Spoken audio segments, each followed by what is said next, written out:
नमस्कार, मैं हूं पवन त्यागी। भारत के दुश्मन एक एक करके अपनी ही धरती पर निपट रहे हैं और इसमें आपने देखा है पिछले दिनों पाकिस्तान की जेल हो या पाकिस्तान के आतंकवादी अड्डे, जो भी भारत विरोधी एक्टिविटी में कहीं ना कहीं शामिल रहे हैं और भारत के मोस्ट वांटेड हैं, वो एक एक करके पाकिस्तान की धरती पे ही निपटा दिए जा रहे हैं या खुद ही निपट रहे हैं। अब इसमें कई मौत ऐसी हुई हैं जो हॉस्पिटल के अंदर हो रही हैं। अभी हाल ही में 26/11 मुंबई का आपको अटैक याद होगा, 2006 में ये जुलाई में हुआ था। और उसके अलावा ट्रेन में सीरियल ब्लास्ट होने, उसके अलावा कई आतंकवादी घटनाओं का जो मास्टरमाइंड था आजम चीमा, वो जेल में हार्ट अटैक से मर जाता है। अब आप कहेंगे इसमें बड़ी बात क्या है, 70 की उम्र हो रही थी, हार्ट अटैक आया है इतने दिन बाद, 2006 का मोस्ट वांटेड और अब जाके मारा गया है, तो इसमें बड़ी बात क्या है। लेकिन बड़ी बात यह है, जो खबरें आ रही हैं पाकिस्तान के मीडिया के जरिए, जो चीजें बाहर आ रही हैं वो ये कि कहीं ना कहीं इसकी मौत के पीछे किसी अज्ञात हमलावर का या अज्ञात व्यक्ति का हाथ है। पिछले दिनों आपने देखा कि किस तरह से एक अंडरवर्ल्ड डॉन जो कि मोस्ट वांटेड भी है, उसके बारे में खबर आई थी कि किसी ने, अज्ञात रसोइये ने जहर दे दिया खाने में और उसके बाद अचानक हॉस्पिटल में दौड़े, पूरा इंटरनेट बंद कर दिया गया कराची का और हड़बड़ी मच गई मीडिया में भी, कुछ पता नहीं चल रहा है क्यों इंटरनेट बंद हो गया। खबर आई कि जो डी कंपनी का डॉन है वो जो है किसी अज्ञात अस्पताल में ले जाया गया, ये भी पता नहीं कहां है। एक पूरी फ्लोर हॉस्पिटल की खाली करा ली गई और सब कयास लगा रहे थे कि इसके पीछे क्या है। तो पता चलता है कि एक रसोइया उसके यहां 15 दिन पहले आया था और उस घटना के बाद से फरार भी हो गया। यानी किसी अज्ञात शक्ति ने अंडरवर्ल्ड डॉन के यहां भी काम कर दिया। आपको याद ही है निज्जर का मारा जाना। इस तरह से खालिस्तानी मूवमेंट चलाने वाले हों या फिर भारत में बम ब्लास्ट करने वाले आतंकवादी, जो भी उसके पीछे रहे हैं वो एक एक करके वहीं निपटा दिए जा रहे हैं। या कोई अज्ञात शक्ति, कभी हार्ट अटैक हो जाता है, कोई ऐसी दवाई दे दी जाती है, कभी खाने में जहर दे दिया जा रहा है, ऐसी बातें हो रही हैं। लेकिन सबका अनुमान यह है कि जो भारत की इस समय गुप्तचर एजेंसी हैं, भाई गुप्तचर एजेंसी तो हमारे अजीत डोभाल तो पहले से नौकरी कर रहे हैं और इस तरह से जो अजीत डोभाल नौकरी कर रहे हैं वो तो संस्थाएं तो हमेशा से ही देश की आजादी के बाद से काम करती रही हैं। तो ये खबरें अभी क्यों आ रही हैं? ये इसलिए आ रही है कि अब कहीं ना कहीं ऐसा दिख रहा है कि जब कोई भारत विरोधी अभियान में शामिल होता है, थोड़े दिन बाद ही खबर आती है मर गया। अभी हाल ही में आप देखें कि किसान आंदोलन चला और उस किसान आंदोलन में अचानक से एक दिन खबर आई, किसान आंदोलन सिमटने लगा। आपको पता है कि वो जो जिसको कह रहे थे कि एक युवक मर गया है, उसको गोली लगी है, उसके बाद सारा आंदोलन खत्म हो गया। आपको पता है कि उसकी रिपोर्ट आई क्या? पोस्टमार्टम रिपोर्ट में जो युवक को गोली लगा बताया जा रहा था, वो अभी तक उसका अब अंजल मंजल भी हो गया, उसको सारा कुछ किया। पंजाब सरकार ने 1 करोड़ रुपया भी दे दिया, उसकी बहन को नौकरी की भी घोषणा कर दी। और आप सोचें कि मतलब 4 दिन वो डेड बॉडी केवल इसलिए रखी रही कि पहले पोस्टमार्टम बाद में होगा, पहले हरियाणा सरकार के अधिकारी और वहां के मुख्यमंत्री के खिलाफ वहां एफआईआर दर्ज की जाए। पंजाब में 0 एफआईआर हुई।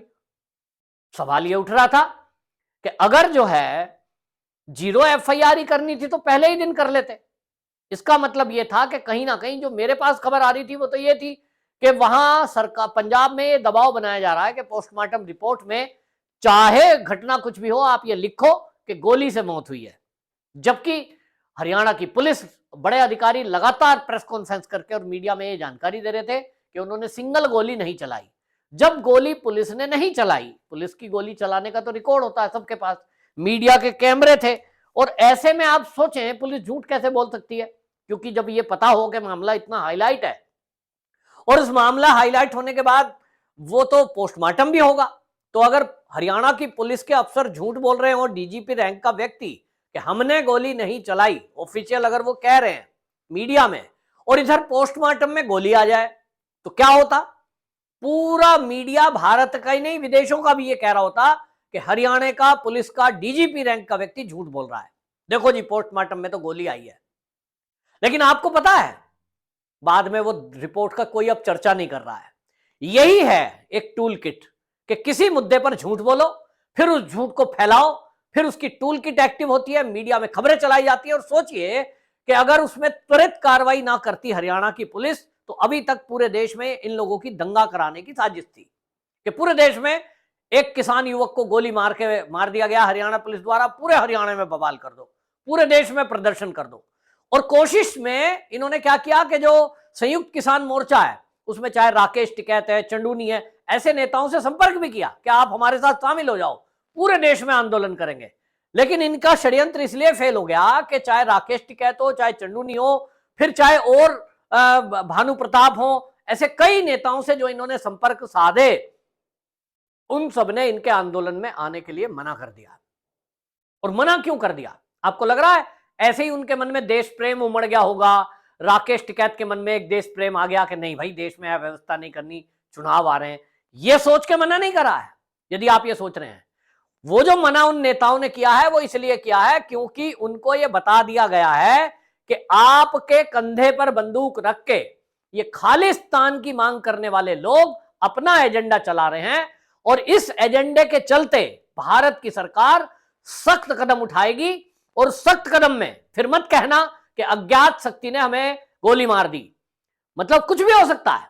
और ये सीधी सीधी हिंदी भाषा में समझा दिया गया कि दो बातें हो सकती हैं, एक, जिंदा पकड़े गए तो यूएपीए की धारा लगेगी, आजीवन जेल में जाओगे।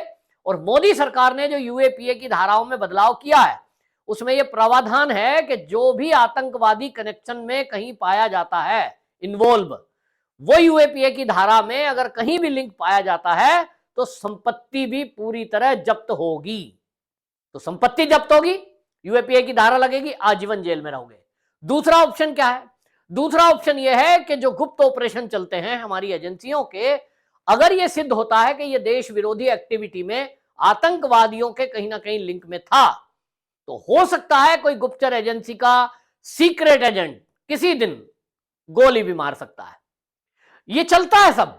जब आप किसी देश की कठपुतली बनकर, पाकिस्तान के आतंकवादियों की कठपुतली बनकर, या कनाडा सरकार में बैठे कुछ लोग उनकी कठपुतली बनकर और देश विरोधी अभियान चलाएंगे, आतंकवादी गतिविधि करेंगे, तो किसी गोली का निशाना भी बन सकते हैं। जब यह भाषा हिंदी में सबको समझा दी गई तो समझिए इतने समझदार तो सब किसान नेता हैं ही कि एक तरफ शांति से अपना आंदोलन चलाते रहो, अपना चंदा वंदा लेते रहो, अपना जहां तुमने अवैध निर्माण कर रखा है तुम्हें सरकार टोकेगी नहीं, मौज करते रहो, मीडिया की कवरेज देते रहो, घुड़की वुड़की दिखाते रहो, थोड़ा हम ट्रैक्टर ला रहे हैं, अब हम जिले पे ये कर रहे हैं, लेकिन शांति रहना। अगर तुमने इनके साथ शामिल होने की कोशिश की कि जो पंजाब से चलकर आम आदमी पार्टी और कांग्रेस का संयुक्त प्रयास से ये देश में बवाल करने की कोशिश कर रहे हैं, तो हमारे पास ये जानकारी आ चुकी है कि किन किन देशों से फंडिंग हो रही है, कौन कौन इसके पीछे हैं और उनके मंसूबे क्या हैं। तो आतंकवादी गतिविधि करने वाले पाकिस्तान और चीन की सह पर चल रहे हैं। कनाडा में कुछ लोग बैठे हुए हैं जो खालिस्तान बना देना चाहते हैं। वो सब जो एक्टिविटी कर रहे हैं उन्हीं के द्वारा ये आंदोलन प्रायोजित किया गया था। और जो पहला आंदोलन हुआ था उस समय भी ये हुआ था। राकेश टिकैत तो अपने सीधे स्वभाव में यूपी के किसानों को लेकर के बैठे थे। गाजीपुर बॉर्डर हुक्का चल रहा था, गांव वाले रागनी गा रहे थे और मैं भी गया था। मेरे गांव के बहुत सारे ट्रैक्टर आए वहां, भाई मेरठ जिले में मेरा गांव है, मेरे गांव के खुद ट्रैक्टर लेकर युवा आए थे कि भाई राकेश टिकैत है, पुरानी यूनियन है हमारी और किसानों की बात करती है। जो चंडूनी यूनियन है उसके जिले का सचिव है, मेरा मित्र है गाजियाबाद में, वो हमेशा इसके लिए आगे रहे। लेकिन वो कह रहे हैं कि हमारा कोई इरादा देश विरोधी बात करने का हो ही नहीं सकता, किसान कभी भी देश विरोधी हो ही नहीं सकता। तो फिर कौन थे ये लोग जो लाल किले में तिरंगे का अपमान कर रहे थे, जो खालिस्तान की मांग कर रहे थे, जो आतंकवादी का पोस्टर लेकर चल रहे थे? ये निश्चित रूप से हाईजैक करने वाले लोग थे जिन्होंने किसानों के आंदोलन में अपना एजेंडा चलाने की कोशिश की। यह भी घटना देखने में आई थी गाजीपुर बॉर्डर से, किस तरह से किसानों ने इन एजेंडाधारियों को गाजीपुर से भगा दिया था। राकेश टिकैत का जब वहां पे धरना चल रहा था, ये घटनाएं हमारे सामने आई थी। लेकिन इसको उस समय ये बता दिया गया राकेश टिकैत को। आपको याद होगा राकेश टिकैत किस तरह से फूट फूट के मीडिया के सामने रोए थे। मैं तो गवाह था उस घटना का, सामने बैठा था। राकेश टिकैत पूरा कह चुके थे कि मैं अब इस आंदोलन को खत्म कर रहा हूं और जी पुलिस मुझे गिरफ्तार कर ले। यूपी की पुलिस, गाजियाबाद जिले के एसएसपी डीएम सब तैयार थे। पुल के ऊपर की वो घटना, और अचानक से उनको कोई फोन आता है, उनको थोड़ी देर के लिए नीचे बुलाया जाता और फिर उनके साथ ये हुआ। और उसके बाद पता क्या हुआ? उत्तर प्रदेश की योगी सरकार ने राकेश टिकैत की सुरक्षा बढ़ाई, क्योंकि उनको ये खबर आ चुकी थी कि राकेश टिकैत को कहीं ना कहीं धमकी मिल रही है। तो कौन धमकी दे रहे हैं, अभी राकेश टिकैत उसका खुलासा नहीं करेंगे, करना भी नहीं चाहिए, क्योंकि अंदर की बहुत सारी चीजें होती हैं और उनकी मजबूरी है कि वो कर नहीं सकते। तो खैर, हम तक तो ये सारी खबरें हैं और इसलिए मोदी सरकार है पूरे तरीके से काम करती है। जो मैंने बताया, अज्ञात शक्ति, मैं तो उसको कहता हूं हनुमान जी हैं, वो अदृश्य शक्ति है और अब उस अदृश्य शक्ति ने तय कर लिया है। मैं बार बार चेतावनी देता हूं अपनी वीडियो के माध्यम से, हिंट दे रहा हूं, क्योंकि मेरे पास जो खबर आ रही है, बड़े पुलिस के रिटायर अधिकारी हैं, कुछ आईबी के रिटायर अफसर हैं, वो टच में रहते हैं तो बताते रहते हैं, बोल रहे हैं कि अभी ये 2024 का चुनाव होने दीजिए, और अगर चुनाव के बीच में गड़बड़ी करने की कोशिश करेंगे तो आचार संहिता लग जाएगी। आचार संहिता लगते ही लोकसभा चुनाव की, उसके बाद केंद्र सरकार की जिम्मेदारी खत्म, राज्य सरकार की जिम्मेदारी खत्म। फिर जो घटनाएं होंगी उसके लिए चुनाव आयोग के अंडर में सारी पुलिस होती है, प्रशासन होता है, आचार संहिता पूरे देश में लग जाएगी। फिर कोई नहीं कह सकता साहब मोदी सरकार में ये हो गया, चाहे वो घटना दिल्ली पुलिस ही करेगी, फिर खुल के खेला जाएगा। तो इसलिए इनको समझा दिया गया है, आचार संहिता लागू होने वाली है। और लेकिन हम तो देखते हैं कि राहुल गांधी जब भी विदेश जाते हैं, कोई ना कोई यहां देश के अंदर बवाल होता है, आंदोलन खड़ा होता है, कहीं ना कहीं अराजकता फैलती है। अब यह संयोग है या प्रयोग, लेकिन होता है। लेकिन इस बार तय कर लिया गया है कि अगर किसी ने देश विरोधी एक्टिविटी करने की कोशिश की, किसी आंदोलन के सहारे से कुछ विदेशों से फंडिंग आई हो, तो ऐसे केस में एजेंसियां एक्टिव मोड में काम करेंगी। दो ही ठिकाने हैं, या तो जेल या तो हनुमान जी के पास ऊपर। तो इसलिए सरकार अपना काम कर रही है और पाकिस्तान में तो पूरी दहशत है इस अज्ञात शक्ति से। अब यह अज्ञात शक्ति भारत में भी खुलकर काम करेगी। 24 का चुनाव जब मोदी जी का हो जाएगा और मोदी जी तीसरी बार देश के प्रधानमंत्री बन जाएंगे, उसके बाद आप देखेंगे बड़े बड़े नेता, बड़े बड़े जेल की सलाखों के पीछे जाएंगे, और अगर ये जेल में डाल दिए जाएं तो भगवान को प्रसाद चढ़ाएं कि हे भगवान, मोदी जी ने हमें पकड़ के जेल में डाल दिया, क्योंकि जो जेल में रहेगा वो ही सुरक्षित रहेगा। जेल के बाहर जो रहेंगे उनकी सुरक्षा की गारंटी नहीं है, कब अज्ञात शक्ति कहां फायर कर देगी। तो बड़े पैमाने पर इनका सफाया होना है, और वो होने की जरूरत भी है, क्योंकि हमारी देश के अंदर शांति कायम होना बहुत जरूरी है। ये सभी देशवासियों की और समय की पुकार भी है। आपकी क्या राय है, कमेंट बॉक्स में जरूर बताएं।